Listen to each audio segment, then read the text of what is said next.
방금 이해찬 대표님의 말씀 있으셨습니다만은 이번 주가 코로나 재확산 차단의 최대 고비입니다. 여전히 집단 감염 숫자가 많고 중환자 비율과 전파 속도도 빠릅니다. 수도권 이외의 지역에서도 경로 추적이 어려운 집단 발병이 발생하고 있고 감염병에 취약한 60세 이상 환자 비율도 32%까지 늘어났습니다.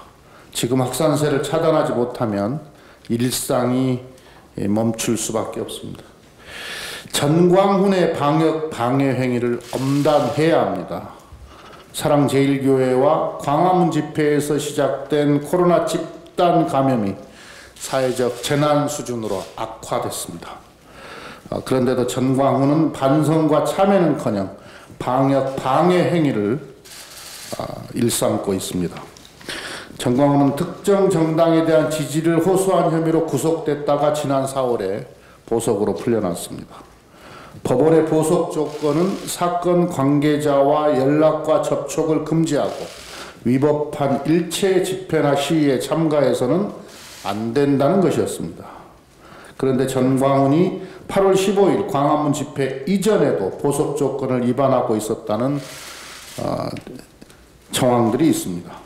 보석 조건을 위반하고 있었던 전광훈을 방치하고 광화문 집회를 허용한 검찰과 법원에 대한 국민들의 비판이 많습니다. 그리고 검찰이 지난 16일에 보석 취소 청구를 했는데도 법원은 절차를 미루고 있습니다.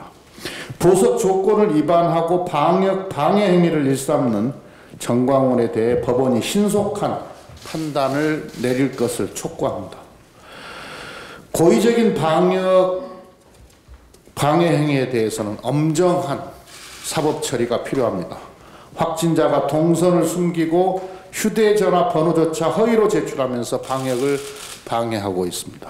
막말에 갑질, 협박과 성희롱까지 일삼는 일부 비상식적 감염 확진자고 방역 의료진을 힘들게 만들고 있습니다. 고의로 방역을 방해하는 행위에 대해서는 엄중한 사법적 대응을 해야 합니다. 민주당은 감염병 예방법을 신속히 개정해서 방역을 회피하거나 거부하는 행위, 또 고의로 전염병을 확산시키는 행위에 대해 손해배상 청구 등 확실하게 책임을 묻겠습니다.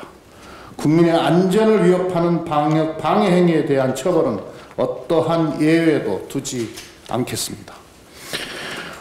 어제 민주당은 코로나19 대응을 위해 서울시, 인천시, 경기도와 함께 긴급대책회의를 했습니다. 이들 지자체가 한결같이 절박하게 호소한 것은 의료인력 부족이었습니다. 그런데도 불구하고 오늘부터 의료계가 2차 집단행동에 들어간다고 합니다.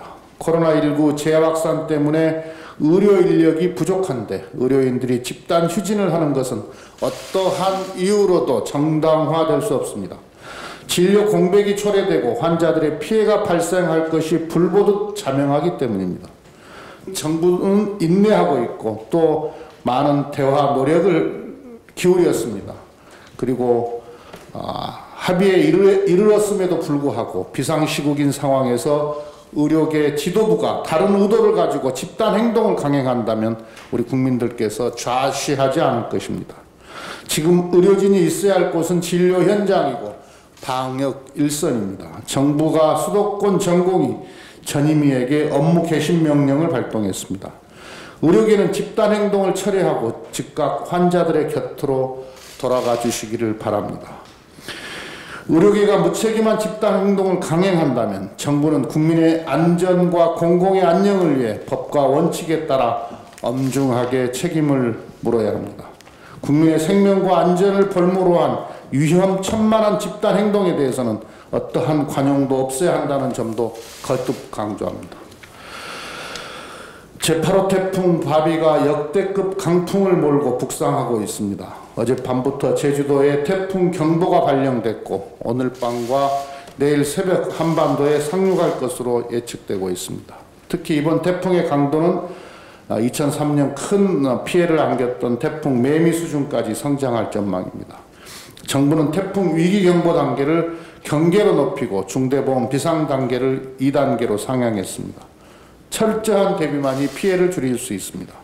정부와 지자체는 태풍 대비에 만전을 기해 주시기 바랍니다. 특히 수해 발생 지역에 태풍 피해가 덮치지 않도록 사전 점검을 철저하게 하고 대책을 마련해 주기를 당부합니다.